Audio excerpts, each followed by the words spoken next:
Sensibiliser le public au thème des violences conjugales et des féminicides, c'était l'objectif d'un vaste programme d'animation organisé tout le mois de novembre du côté du tribunal de Sélestat. Une initiative lancée par le centre social et familial de l'Association générale des familles de Sélestat. J'ai eu envie de faire bouger les lignes en essayant d'associer un maximum de personnes autour de cette problématique. L'idée, c'est bien de sensibiliser tous les publics autour de ce fait de société qui forcément dérange. Il faut que chacun puisse se serrer les coudes et puisse savoir où sont sur leur territoire les personnes qui peuvent venir les aider à dépasser ces moments-là.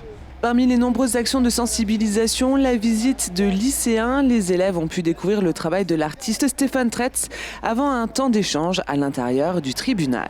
La thématique des violences conjugales entrait complètement dans ce programme et on a l'occasion de mettre un peu de pratique dans la théorie. Donc c'est pour ça qu'on est venu voir à la fois la sculpture dédiée aux victimes de violences conjugales et aussi discuter avec des professionnels du droit. Les violences faites aux femmes, c'est un sujet qui m'intéresse particulièrement.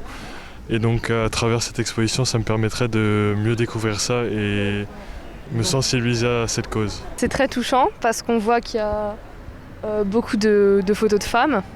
Et en tant que femme, ça va nous toucher plus. L'artiste Stéphane Tretz a notamment expliqué aux élèves la façon dont il a voulu rendre hommage aux victimes au travers de son œuvre intitulée « Jusqu'à la vie, le visage du féminicide ». C'est une forme de promesse faite aux familles, la promesse qu'on ne les oubliera pas.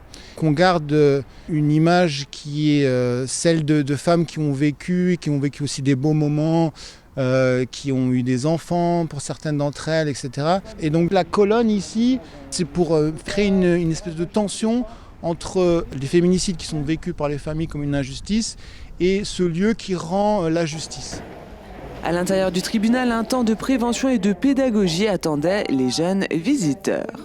Leur donner les clés pour aider, pour eux-mêmes ne pas devenir victimes, enfin voilà, comment réagir. Donc ça, c'était vraiment la thématique principale. Et ensuite, pour ceux qui sont aussi venus pour découvrir les métiers de la justice, c'est également de découvrir par le biais d'une frise de l'infraction, avec toujours en partant d'une violence, les différents métiers de la justice, de magistrats, de greffiers, mais également d'associations qui travaillent en lien avec la justice. Voilà. Parmi ces associations, le Conseil départemental de l'accès au droit, étroitement associé à cette initiative. Notre mission, c'est d'organiser partout sur le département l'accès au droit. C'est-à-dire ça passe par des permanences gratuites d'accès au droit qui sont données par des avocats, des huissiers, des notaires, des associations, afin que toute personne qui se retrouve face à une question de droit puisse trouver une réponse gratuitement.